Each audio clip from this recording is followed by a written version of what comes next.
Nasabat ang tinatayang 1,020,000 pesos na halaga ng hinihinalaang shabu at naaresto ang dalawang high-value targets sa ikinasang bypass operation ng Coronadal City Police Station sa Purok Everlasting, Barangay Abansina, Coronadal City, South Cotabato, bandang alas 9:26 noong gabi, Hunyo 4, 2025.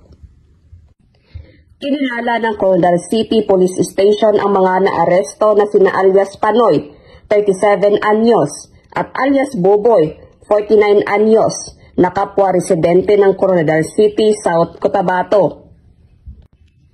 Ayon sa ulat, matagumpay na nakabili ng isang sachet ng shabu na nagkakahalaga ng 500 pesos ang pulis na nagsilbing pusher buyer.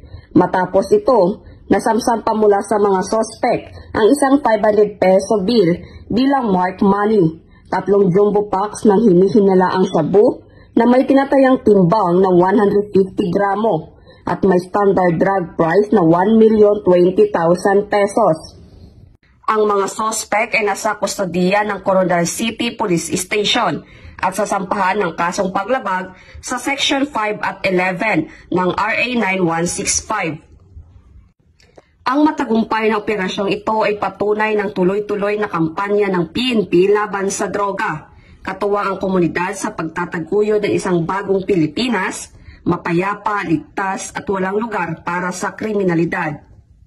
Mula dito sa Rehiyon 12, ako ang inyong PNN correspondent, Patrolwoman Vina Morales, alagad ng batas, tagataguyod ng Balitang Pulis.